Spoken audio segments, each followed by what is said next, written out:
설교가 이렇게 방송으로 나가다 보니까 제가 이런 질문을 좀 받는데요. 목사님 설교를 교인들이 몇 분이나 이해를 하는지 그게 참 궁금하군요. 어렵다는 말입니까? 어떻다는 말입니까? 제가 참 궁금해요. 우리 성도들의 어떤 그 수준에 맞춰서 설교를 해야 될까? 아니면 정말 성경에서 말하는 것을 이야기해야 될까? 제가 사실 지금도 고민입니다.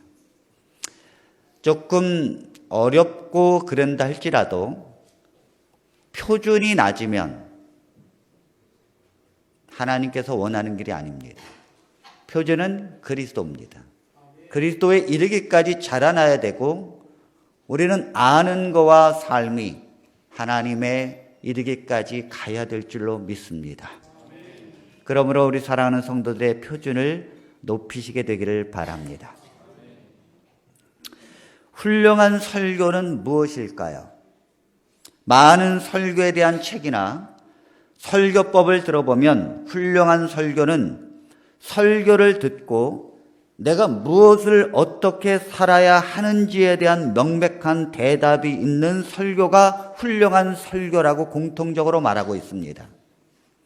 그래서 저도 신학과 다닐 때 수도 없이 설교법을 배우면서 교수님의 가르침을 받았습니다. 그 핵심은 지금도 기억이 납니다. 너희들이 설교를 하고 난 뒤 그래서 어쨌단 말인가? 그 설교 말씀을 듣고 그래서 우리가 무엇을 해야 된다는 것에 대한 대답이 없다면 혼자 설교하고 내려오면 안 된다는 것입니다. 그 설교를 듣고 그러면 어떻게 살아야 하는지에 대한 명백하게 그 부분을 제시해야 된다는 것입니다, 여러분. 그래서 어떻게 살아야 하는가를 모든 설교자들은 공통적으로 첫 번째, 그리고 두 번째, 그리고 세 번째, 여러분들은 이렇게 살아야 합니다라고 강조를 하게 됩니다. 그러다 보면 적어도 일주일에 3번의 설교가 있고 적어도 5가지 정도는 어떻게 살아야 된다는 부분에 맞추어서 목사님들의 설교를 듣고 여러분들은 그것을 권면을 받고 살게 되어 있습니다. 문제는 숙제가 쌓여지면 쌓여질수록 하기가 어렵듯이 일주일에 적어도 5가지 이상 어떻게 살아야 된다는 것을 듣고 난 뒤 문제는 그걸 숙제를 못한다는 것입니다. 그렇죠? 그리고 시간이 지나면 갈수록 숙제가 쌓여진다는 거예요. 결국은 이렇게 지내다 보면 목사님이 오늘도 첫 번째, 두 번째, 세 번째를 외치지만 성도들은 지금까지 그걸 다 합치면은 수천 개도 넘는데 내가 또다시 그 3개를 들어야 무슨 내 인생에 새로운 각오가 일어날까? 이것이 그리스도인의 고민이라는 것입니다. 그래서 우리 성도들은 설교를 들으면 그 좋은 설교를 듣고 감동을 받아도 후반부에 그렇게 살아야 된다는 것에 순종하지 못하게 되면 반복적으로 그게 이루어질 때에 사실 설교를 듣는 것이 부담감으로 다가오기 시작해요. 그리고 자꾸 그렇게 살지 못하는 것에 대한 죄책감이 있습니다. 그리고 고개를 들지 못하게 되고 예배 시간에 자꾸 뒤로 가게 되어 있어요. 사랑하는 성도 여러분, 성경 말씀이 과연 우리가 어떻게 살아야 되는가에 대한 이야기가 중심일까요? 우리가 이 땅에서 그리스도인으로서 어떻게 살아야 되는지를 강조하는 것이 성경의 말씀일까요? 그것이 그렇게 성경에서 말하고자 하는 내용일까요? 여러분, 인간답게 살고 무소유로 살고 욕심을 버리고 봉사하고 사람을 사랑하라고 하는 이 행위에 대한 모든 것들은 기독교가 아니더라도 다른 종교에서도 더 많이 강조되고 있는 사실입니다. 심지어 불교를 보더라도요, 우리는 이웃을 사랑하라라고 말하지만 불교는 이웃을 사랑해야 된다는 거에 대해서 이 성경 말씀 정도로 쓰여졌어요. 우리가 어떻게 살아야 되는 문제에 대해서 강조되다 보면 해인사에 있는 8만 대장경만 보더라도 성경의 몇백 배의 분량입니다. 거기에는 인간이 어떻게 살아야 되는가에 대한 분명한 제시가 있어요. 사람을 어떻게 사랑해야 되고, 어떻게 봉사해야 되고, 어떻게 욕심을 버려야 되고, 어떻게 해야 안식을 경험하게 되는지에 대한 이야기는 수도 없이 나옵니다. 만일 성경의 내용이 그것이 강조되어지는 것이라면 불경과 성경은 무슨 차이가 있을까요? 오늘 이 성경은 그냥 쓰여진 것이 아닙니다. 1600년 동안, 그야말로 엄청난 기간 동안에 저자들 40명이서 자기들이 한 세대의 사람들도 아니고 서로 다른 세대의 사람들이 서로 직업이 다르고 직책이 다른데도 불구하고 오직 하나에 대해서 쓰고 싶고 그렇게 쓰여졌다는 거예요. 하나에 대해서. 1600년 동안 40명이 오직 하나에 대해서만 기록하고 있다는 거예요. 그게 뭘까요? 그것이 도대체 뭘까요? 오로지 하나의 사건과 하나에 대해서만 이야기하고 있는데 그것이 바로 예수 그리스도와 그분의 십자가의 죽음입니다.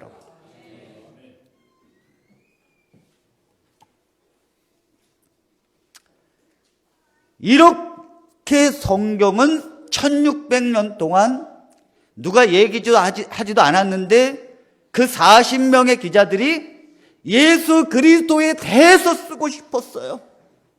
그리고 그분이 왜 십자가에서 죽는가에 대한 이야기를, 그리고 마침내 그분은 십자가에서 죽으셨고 그분은 부활하셨다는 이 한 가지를 쓰기 위해서 1600년 동안 사람들은 이 한 목적을 위해서 달려왔다는 사실입니다. 자, 우리 성경을 한번 볼까요? 요한복음 5장 39절에 있는 말씀을 우리 같이 한번 크게 봉독합니다. 너희가, 시작, 너희가 성경에서 영생을 얻는 줄 생각하고 성경을 연구하거니와 이 성경이 곧 내게 대하여 증언하는 것이니라. 예수님이 말씀하시기를 너희가 성경에서 영생을 얻는 줄 생각하고 성경을 연구한다는 것입니다. 영생을 얻기 위해서 우리는 성경을 볼 수밖에 없다는 거예요. 그런데 이 성경은 다 나에 대해서 증언하고 있다는 것입니다. 아멘.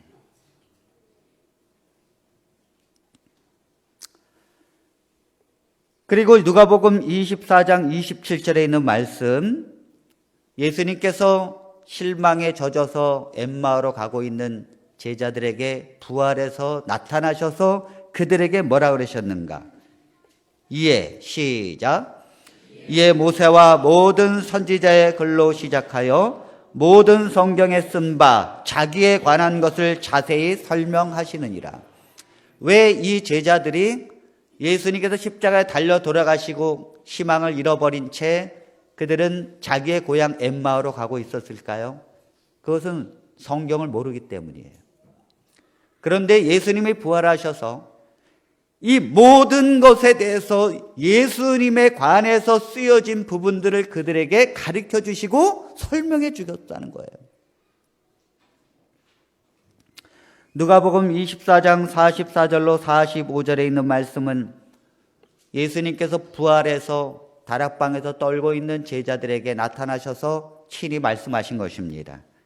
또 이르시되, 시작, 또 이르시되 내가 너희와 함께 있을 때에 너희에게 말한 바 곧 모세의 율법과 선지자의 글과 시편에 나를 가리켜 기록된 모든 것이 이루어져야 하리라 한 말이 이것이라 하시고 이에 그들의 마음을 열어 성경을 깨닫게 하시고, 모세의 율법, 이건 모세오경을 두고 이야기하는 것이죠. 그리고 선지자의 글, 이건 뭐예요? 대선지자, 소선지자, 구약성경을 말하는 것이고, 시편, 다시 말해서 모세의 율법과 선지자의 글과 시편, 그러면 뭐예요? 성경의 모든 거예요. 그 성경의 모든 것은 다 나에 대해서 증언하고 있다는 것입니다. 여러분 믿으십니까? 그리고 그 모든 것은 그리스도가 이 땅에 올 것이라는 것이고, 그리스도가 우리의 죄를 대신하여 십자가에서 대속적 죽음으로 죽겠다는 것입니다. 누가복음 1장 1절로 2절은 이렇게 성경은 우리에게 설명합니다. 우리 중에 이루어진 사실에 대하여 처음부터 목격자와 말씀에 일꾼된 자들이 전하여 준 그대로 내력을 저술하려고 붓을 든 사람이 많은지라. 예수님이 이 땅에 오셨고 그분이 돌아가신 이 엄청난 사건에 대해서 기록하기 위해서 붓을 든 사람이 많았다는 거예요. 왜요? 이건 보통 일이 아니니까. 왜 이 세상의 역사가 나라와 상관없이 AD와 BC로 나눕니까? 회교권도 그렇고 공산권도 그렇고 예수님 전 시대와 예수님 전 이후의 시대를 나눕니다. 그건 뭐예요? 역사적인 사건이기 때문이에요. 예수님이 이 땅에 오신 것은 이 땅의 가장 중요한 부분이기 때문입니다. 그리고 그분이 십자가에서 달려 돌아가신 것은 그분의 핵심이에요. 이거에 대해서 붓을 든 사람이 너무도 많았다는 것입니다. 요한복음 21장 25절에 있는 말씀을 우리 같이 봉독합니다. 예수께서 시작. 행하신 일이 이 외에도 많으니 만일 낱낱이 기록된다면 이 세상이라도 이 기록된 책을 두기에 부족할 줄 아노라. 그분에 대해서만 기록해도 이 땅에서 아무리 기록해서 놓아둔 책이 있다 할지라도 이 세상에 눕기가 부족하다는 거예요. 성경은 예수 그리스도에 대해서 쓰여졌고 그 행하신 일에 대하여 기록하려고 하는 사람들이 많이 있었습니다. 다시 말해서 성경의 말씀은 기록되어진 대로, 예언되어진 대로 예수 그리스도께서 하나님이 이 땅에 육신으로 오실 것이고 그분이 십자가의 고난을 당하실 것이고 결국 대속적 죽음으로 우리를 구원해 내신다는 거예요. 그리고 그것을 믿는 자가 의롭다함을 얻게 되는 것이고 구원을 받게 된다는 내용입니다. 여러분. 이것이 복음이에요. 이것이 복음이라. 성경은 예수 그리스도에 대해서 이야기하고 있고 그분께서 행하신 것이 복음입니다. 그래서 복음의 초점은 예수 그리스도라는 거예요. 아멘입니까? 자, 이 성경에서 말하고 있는 이 복음의 초점은 예수 그리스도예요. 사람이 아니라는 말입니다. 우리가 강조하고 또 말해야 되는 그 어떤 것의 가장 핵심이 되는 것은 바로 예수 그리스도입니다. 사람이 아니라는 거예요. 여러분들이 어떻게 살아야 되는 이야기가 아니라는 내용입니다. 그래서 설교에 그래서 우리가 어떻게 살아야 된다는 것이 핵심이 아니라는 내용이에요. 제가 복음을 설명하면 우리 성도들은 받아들일까 말까를 고민하게 될 것입니다. 왜냐하면 제가 확신하건대 한 번도 복음이 세상에 제대로 선포된 적은 없습니다. 항상 복음은 변질되어서 선포되었기 때문입니다. 그 선포된 복음이 변질되었기 때문에 성도들은 변화된 삶을 사는 것이 불가능한 거예요. 정말입니다. 왜? 정말 순수한 복음이 선포되어진 사람들은 다 변화됐으니까요. 예외 없이. 예수님의 제자들을 보십시오. 그들은 많은 것을 깨닫는 것이 아닙니다. 그들은 어떤 훈련을 받은 것도 아닙니다. 그들이 보고 느낀 건 오로지 예수 그리스도예요. 그분이 하나님이라는 걸 안 거예요. 그리고 그분이 왜 십자가에서 죽었다는 사실을 분명히 깨달은 거예요. 그리고는 세상을 변화시켰어요.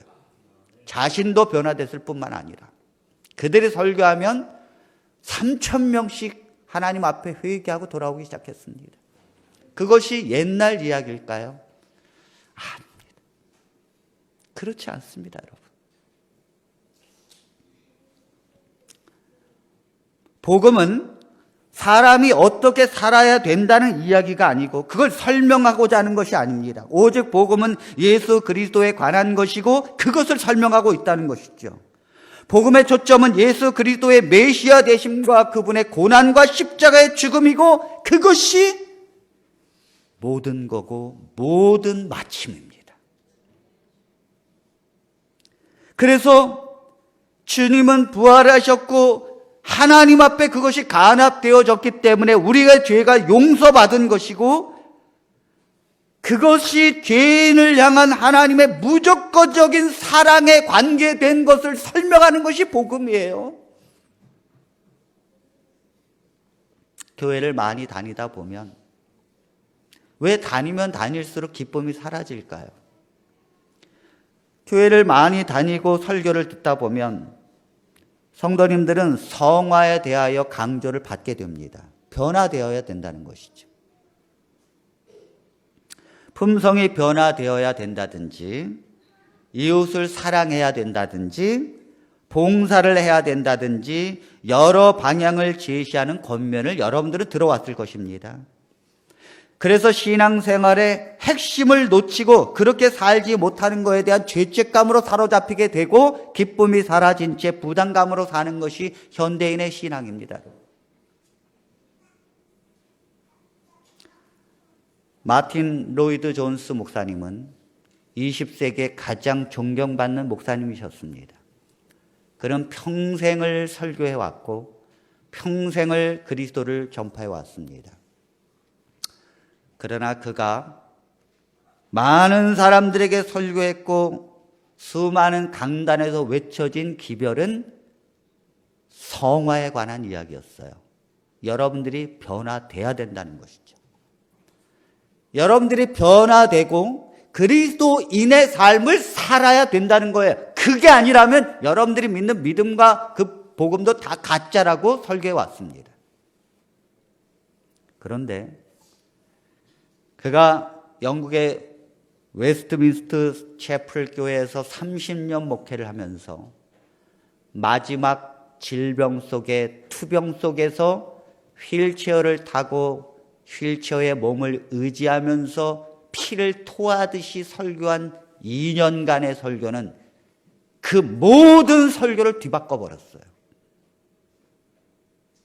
왜요? 비로소 깨닫게 되었으니까.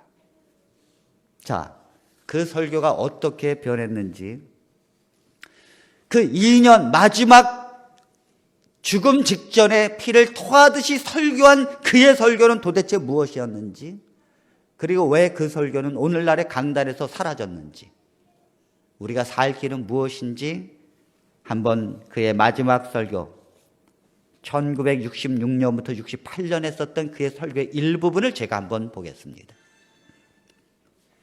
자, 여기 이렇게 말합니다. 마틴 로이드 존스 목사님은 기독교는 여러분과 저의 작은 선이 아닙니다. 기독교는 내가 무엇을 행하느냐, 행하지 않느냐의 문제가 아닙니다. 기독교는 내가 다른 사람보다 얼마나 더 나으냐의 문제도 아닙니다. 얼마나 우리는 지금 이 문제를 가지고 살고 있습니까? 우리가 저 사람보다 더 율법을 지키고 있고 저 사람들보다 더 우리가 하나님 앞에 순종하고 있다고 생각하는, 그게 아니라는 거예요. 기독교는 내가 이전보다 얼마나 더 변화되고 나아졌느냐의 문제도 아니라는 거예요. 이건 우리의 모든 걸 지금 뒤바꿔 놓습니다. 그럼 그가 처음에부터 이렇게 설교했는가? 아니에요. 우리 교회가 강조하는 성화보다, 변화, 품성보다 더 강조하면 강조했지 덜 강조한 사람이 아닙니다. 그리고는 기독교는 그런 것이 절대 아닙니다 하면서 설교했어요. 이 말씀은 오해가 없으시길 바랍니다. 기독교는 성화와 변화가 필요 없다는 것이 아닙니다. 그러나 그것이 초점이 아니라는 것이죠. 아멘입니까? 내가 변화되어야 되고 내가 그리스도인의 삶을 따라하고 순종해야 되는 것이 초점이 아니라는 거예요. 그걸 설명하기 위해서 그리스도의 십자가에 돌아가신 것이 아니라는 거예요. 그것이 최우선이 아니라는 것이죠. 그렇다면 가장 핵심이 도대체 무엇일까? 그는 이어서 이렇게 말합니다. 그러므로 그 모든 것을 잊고 그리스도를 바라보십시오. 그 모든 것이 무엇입니까? 여러분들이 지금 무엇을 행하느냐 행하지 않느냐, 내가 어떻게 더 다른 사람보다 더 하나님 앞에 훌륭한 삶을 살까? 내가 어떻게 하나님 앞에 순종할까? 내가 어떻게 변화되고 어떻게 나아진 삶을 살까에 대한 모든 것을 잊어버리라는 거예요. 그리고 그리스도를 바라보십시오. 그러면 그분의 완전하고 흠없는 의가 비로소 보여지게 될 것입니다. 여러분이 그분을 믿으면 그분의 의가 여러분께 주어지고 여러분은 그분의 의를 입게 될 것입니다 라고 설교하고 있습니다. 계속해서 그는 설교하기를, 여러분은 이것이나 저것을 행하려고 하고 있습니까? 이 모든 것은 안식을 우리에게 주지 못합니다. 그래서 그 모든 것은 여러분께 무익할 뿐입니다.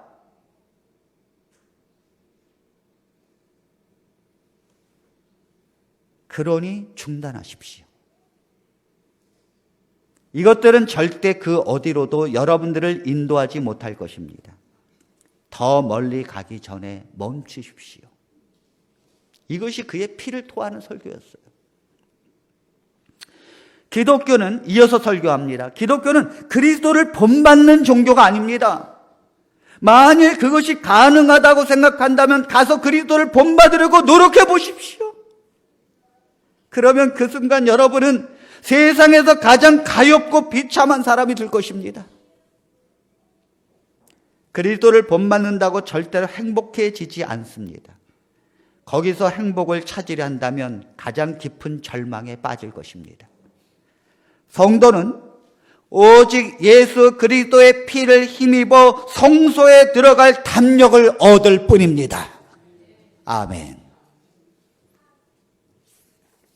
그리고 마지막으로 말하기를, 그 은혜의 십자가, 영광의 십자가를 만민이 본받아야 하는 어떤 아름다운 것으로 변질시키지 마십시오. 다시 말해서 여러분들이 어떻게 살아야 된다라고 하는 것에 그리스도의 십자가가 이용되지 않기를 바란다는 뜻입니다. 그리스도께서 너희를 위해서 십자가에 달려 돌아가셨으니 너희는 당연히 너희 몸을 하나님께 드려라. 그리고 재물을 버리고 하나님께 헌신해라. 그리고 여러분들을 하나님 앞에 순종하면서 따르고 봉사해라 라는 액세서리로 여겨지지 않게 해달라는 얘기예요. 그리스도의 십자가의 죽음이. 이게 얼마나 충격적인 말입니까, 여러분? 그렇잖아요? 뭐 당연하다라고 느껴지는 게 아니라 충격적인 거잖아요. 그만큼 진실은 가려져 있다는 거예요.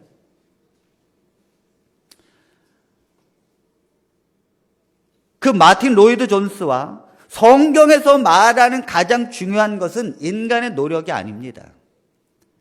인간의 노력과 인간이 하나님 앞에 어떻게 사느냐에 따라서 결정되어지는 것이 아니라 오직 구원은 하나님의 거룩한 의와 그분의 공로로 받는 것입니다. 그걸 믿을 때에 하나님의 선물로 주어지는 것입니다. 많은 그리스도인들이 교회에서 설교를 들으면 그래서 우리가 어떻게 살아야 된다는 거야. 우리가 그러면 뭘 해야지? 하면서 고민합니다. 자, 우리 여러분들도 아마 성경을 연구하고 소그룹을 연구하면 도대체 우리 뭘 해야 되지? 라고 고민하는 것이 당연한 거예요. 그럼 우리가 뭘 해야 되지? 교회는 뭘 제시하고 있지? 그래서 우리 보고 뭘 해라고 가르치고 있는 거야, 정확하게. 그럼 우리가 뭘 해야 된다는 거야? 항상 우리는 거기에 뭘 해야 되지에 우리는 초점이 맞춰져야 되고 있어요. 어떻게 살아야 하는지에 대한 구체적인 설교를 요구하고 있습니다. 그래서 그 요구하는 거에 맞춰서 설교자들도 어떻게 살아야 되는지를 분명히 제시하고 있어요. 그리고 매일 아침 기도해야 합니다. 그래서 여러분들이 이웃을 사랑하고 봉사해야 합니다. 그리고 대접하면서 살아야 합니다. 그리고 여러분들이 교회에서 봉사하고 전도지 분급하는 일에 참여해야 되는 것입니다. 라고 강조합니다. 그러나 이런 걸 강조하면 할수록 복음은 그 가치와 능력이 사라지게 됩니다. 복음이 마치 우리가 의롭게 살기 위한 동기부여 정도의 가치로 인식하게 되더라는 거예요. 자, 지금까지 우리는 수없이 설교를 듣고 예수님의 길을 가고자 했지만 잘 되었습니까, 여러분? 과연 우리는 내가 정말로 인간 이상의 일을 해도 지치지 않고 생기가 돌고 있나요? 그것이 하나님의 놀라운 능력으로 된다는 것도 우리가 어떤 보증수표가 있나요? 우리는 봉사를 하면 할수록 지치게 되어 있어요. 힘들게 되어 있어요. 왜요? 그건 우리의 힘으로 하려고 하니까. 그래서 봉사를 하면 할수록 자기 의가 드러나는 거예요. 우리는 뭔가 지금 거꾸로 신앙생활을 하고 있다는 것입니다. 그렇다면 복음이라는 것은 그리스도인을 살기 위한 동기부여가 아니고 복음은 성경의 처음이고 마지막이고 성경의 모든 것입니다. 십자가에서 주님이 죽으셨다는 것이죠. 이 복음 가운데 우리가 해야 할 부분은 무엇입니까? 아무것도 할 것이 없습니다, 여러분. 그게 복음이에요. 아무것도 여러분들이 해야 될 일은 없습니다. 구원을 위해서, 여러분들이 하나님을 기쁘게 하기 위해서 해야 될 일은 아무것도, 단 그것을 믿어주는 것이 가장 큰 기쁨이에요. 그리고 그것으로 인해서 기뻐하는 것, 그게 가장 큰 기쁨이에요, 하나님께는. 자, 여러분, 홍해 앞에서 이스라엘 백성들이 애굽에서 나오고 200만 명이 홍해 앞에서 뒤에서는 애굽의 군대가 쳐들어오고 앞에는 홍해 바다가 넘실대고 있을 때 하나님께서 그들을 향한 하나님의 구원의 방법을 한번 보십시오. 하나님께서 뭐라고 그러셨습니까? 출애굽기 14장 13절에 있는 말씀, 모세가 백성에게 이르되 너희는 두려워하지 말고 가만히 서서 여호와께서 오늘 너희를 위하여 행하시는 구원을 보라. 너희가 오늘 본 애굽 사람을 영원히 다시 보지 아니하리라. 여호와께서 너희를 위하여 싸우시리니 너희는 가만히 있을지니라. 아멘. 하나님이 싸우시고 하나님이 이루신다는 거예요. 너희가 할 건 아무것도 없다는 거예요. 이것이 복음이라는 거예요. 하나님께서 내가 홍해를 가르는 동안 너희는 뒤에 애굽의 군대 마병과 뒤에서 싸우고 있어라. 그렇게 하지 않았다는 거예요. 인간이 해야 될 일은 아무것도 없어요. 하나님께 협조해야 될 일은 오직 뭐예요? 가만히 있으라는 거예요. 인간이 하면 할수록 하나님께 방해가 되는 거예요. 왜요? 왜 그게 방해가 되지요? 그 의를 인간은 의지하게 되니까요. 자신의 행함을 의지하게 되어 있으니까. 구원을 받아도 내가 하나님 앞에 순종했고, 내가 하나님의 안식일을 지켰고, 내가 하나님 앞에 헌금했고, 내가 하나님께 봉사했기 때문에 구원을 해준다고 생각하고, 만약 하나님께서 구원을 안 해주면 내가 하나님 앞에 봉사했고 내가 안식일을 지켰고 내가 하나님 앞에 헌금을 했는데 왜 내가 구원을 못 받습니까? 라고 항의할 것입니다. 그래서 인간의 모든 행위가 사실은 하나님 앞에 방해가 되는 거예요.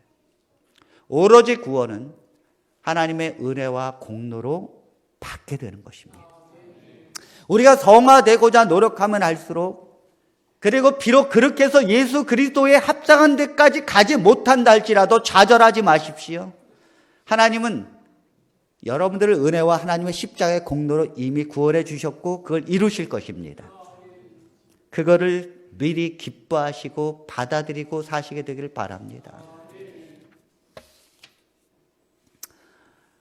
그래서 로마서 1장 15절에 17절에 있는 말씀은 바울이 그러므로 나는 할 수 있는 대로 로마에 있는 너희에게도 복음 전하기를 원하노라. 내가 복음을 부끄러워하지 아니하노니 이 복음은 모든 믿는 자에게 구원을 주시는 하나님의 능력이 됨이라. 먼저는 유대인에게요 그리고 헬라인에게로다. 자, 이 말씀은 바울이 그렇게 로마에 가서 복음을 전하기를 원하는데 내가 이 복음을 부끄러워하지 않는다는 거예요. 여러분들이 가장 자랑스럽게 여기는 것이 무엇입니까? 십자가입니까? 여러분들이 누굴 만날 때 나는 이렇게 살고 있습니다라면서 자랑하는 게 뭘까요? 여러분들이 가장 강조하는 게 뭘까요? 그게 십자가인가요? 바울은 이 한 가지였어요. 그리고 그걸 부끄러워하지 않는 거예요. 그리고 복음은 모든 믿는 자에게 구원을 주시는 하나님의 능력이 됨이라고 말씀하셨습니다. 그리고 먼저 유대인에게요 그리고 헬라인에게로다. 이것은 복음은 어떤 사람을 막론하고 다 뭐예요? 복음이 필요하고 실제로 그 복음이 들어갔을 때 유대인이든지 헬라인이든지 상관없이 다 뭐예요? 하나님의 능력이 나타나게 된다는 거예요. 하나님의 복음을 믿을 때 하나님의 능력이 나타나고 그 능력은 도대체 무엇입니까? 그것은 하나님의 영광이 드러나는 거예요. 하나님의 영광이 그 복음을 듣고 그 복음을 받아들였을 때 그 영광이 드러나는 것인데, 첫째는 하나님의 성령이 그 사람에게 충만히 임합니다. 복음이 정말 그 사람에게 확실하게 받아들이고 그걸 선택하고 믿을 때에 오직 복음을, 그때 성령은 선물로 주어지는 것이고 성령의 충만함이 그를 이끌게 되어 있어요. 그리고 성령의 열매를 맺게 되어 있고 자신이 변화될 뿐만 아니라 다른 사람을 변화시키고 기쁨으로 다른 사람을 변화시킵니다. 이게 복음의 능력이에요. 예외 없습니다. 이건 깡패도, 그리고 국회의원도, 대통령도, 공산주의자도, 그리고 수많은 사람을 죽인 사형수도 예외 없이 하나님의 능력이 다 나타나게 되어 있어요. 어떤 교회가 3층에 교회가 있었습니다. 근데 교인들은 3층에 늘 계단을 오르락내리락 하면서 교회를 다녔죠. 근데 그 1층에는 야채 가게가 있었습니다. 야채 가게 아주머니는 늘 교인들이 계단을 오르락내리락 하는 걸 봐왔고 거의 그 교인들의 얼굴과 이름 정도를 알고 있었습니다. 사람들은 교회를 오고 내리면서 야채 가게에서 때로는 두부도 사고 때로는 콩나물도 샀지요. 그러나 몇 년이 흐르고 어느 목사님이 부임했습니다. 그리고 그 목사님은 오직 복음만을 설명했습니다. 여러분들이 어떻게 살아라는 말을 한마디도 하지 않았어요. 십자가에서 예수님이 당신을 위해서 죽었다. 당신은 이미 의롭게 되었고 하나님의 자녀가 되었으며 당신은 어떤 것도 하지 않아도 이미 그 자체로 하나님의 기쁨입니다. 그 설교를 1년 동안 했습니다. 성도들이 이 한 가지를 선택했을 때 변하기 시작했어요. 기쁨이 넘치고, 그걸 그들이 말한 게 아니라 야채가게 아주머니의 간증이라는 책에 야채가게 아주머니가 간증한 내용입니다. 어느 날 보니까 목사님이 부임한 지 1년 만에 사람들은 놀랍게도 변하기 시작했어요. 이유는 복음입니다. 사람들은 기쁨이 넘치고 교회로 올라가고 있었고, 내려올 때도 뭐가 좋은지 기쁨이 넘쳐서 내려오고 있었어요. 무엇일까? 무엇이 저들을 저렇게 바꿨을까? 그들은 옛날에는 야채를 사면서 콩나물 값을 깎으려고 했는데, 오히려 콩나물 값을 사면서도 이렇게 해서 남는 게 뭐가 있느냐면서 잔돈을 받지 않기 시작했습니다. 무엇이 그들을 그렇게 변화시켰을까요? 그들은 어떤 전도도 하지 않았어요. 너무도 기뻐서 올라가고 있었고 내려가고 있었습니다. 야채가게 아주머니는 무엇이 저들의 삶을 저렇게 바꿔놓았는지가 너무도 궁금했어요. 그리고 자기 스스로 교회를 올라갔지. 그리고 그 실체를 알게 된 것입니다. 그것은 바로 예수 그리스도의 십자가의 죽음이었어요.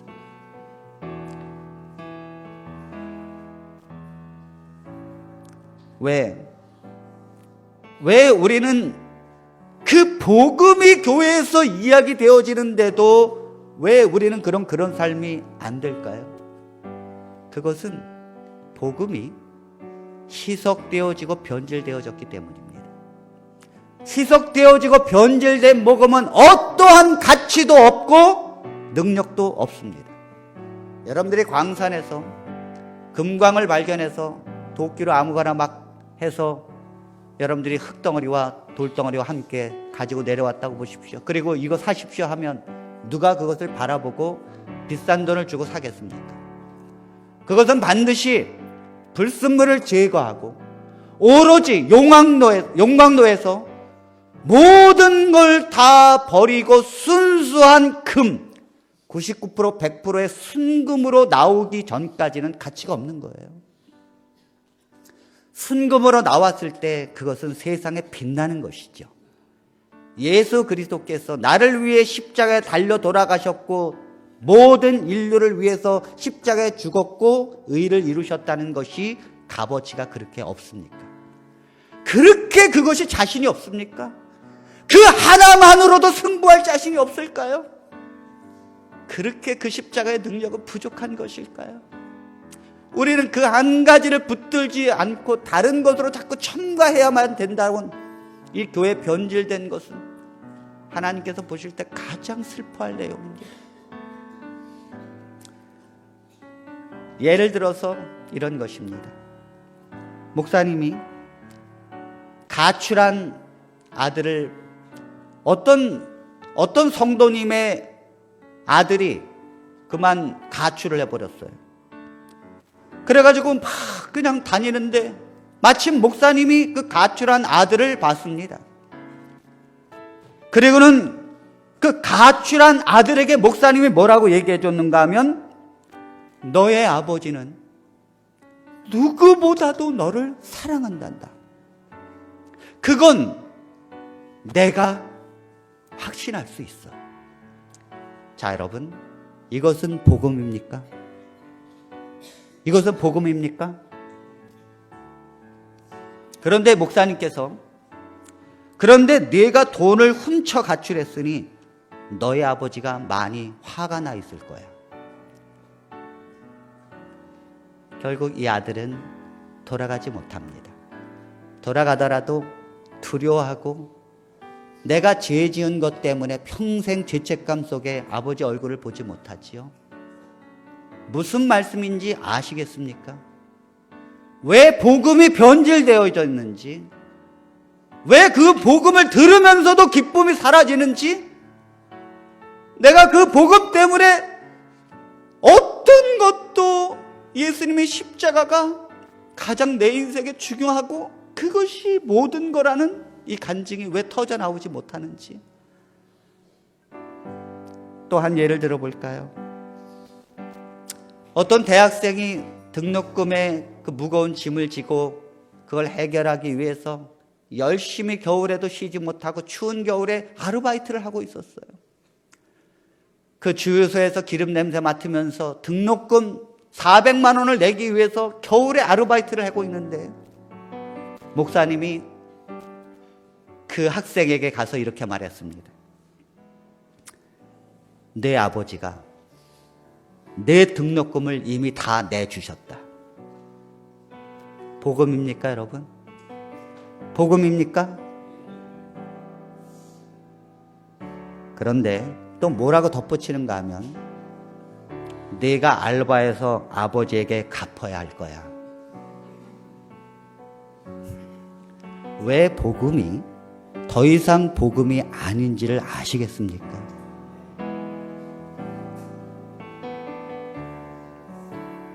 사랑하는 성도 여러분, 제 한 가지 소원은 여러분과 함께 복음을 붙들고 가고 싶습니다. 그게 안 된다면 제가 여기 있을 이유가 없고 목회할 이유가 없습니다. 제 잘못이라면 강경구 목사는 십자가 외에는 결코 다른 것을 중요시 여기지 않기 때문이에요. 아니요, 다른 것이 필요 없다는 것이 아니라 십자가의 예수님의 죽음이 핵심이고 그게 우선순위라는 거예요. 그리고 그 예수님만 바라보고 가고 싶다는 거죠. 교회의 꿈이요? 사람 많이 오는 거, 부흥이요? 하나님은 아무 관심 없어요. 하나님의 기쁨은 오직 내가 너희를 위해 행한 것을 네가 믿느냐에 관한 문제입니다. 그것이 교회에 드높여지고 하나님께서 우리를 향한 하나님의 무조건적인 사랑의 사건이 교회의 중심 주제일 때,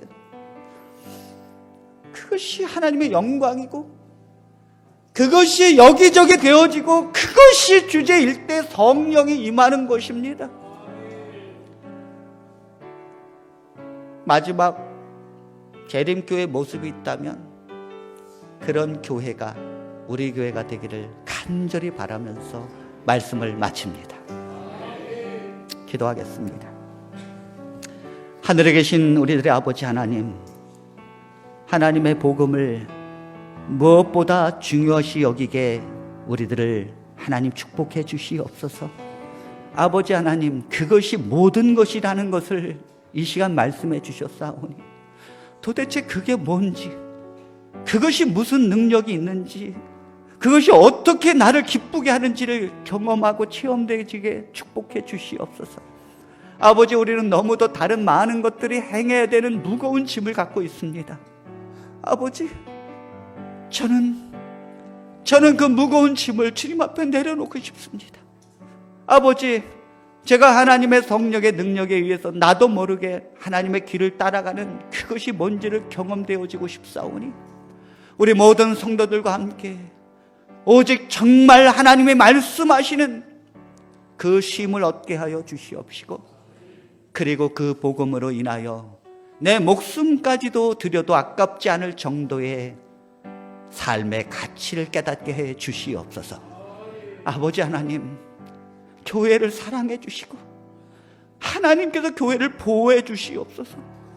다른 어떤 것으로 물들지 않게 해 주시고 순수하게 해 주시고 그 순수함을 지키기 위해서 목숨도 버리지 않게 해 주시옵소서. 아버지 하나님께서 성령으로 그 교회를 인쳐 주시고 우리 성도들 한 분 한 분의 심령 속에 하나님의 영이 예수님의 십자가의 죽음과 복음을 분명히 깨닫고 그것을 확신하며 사는 성도들에게 성령으로 인을 쳐주시고 우리가 하나님의 기쁨이 되게 하여 주시옵소서. 예수 그리스도의 이름으로 간절히 기도하옵나이다. 아멘.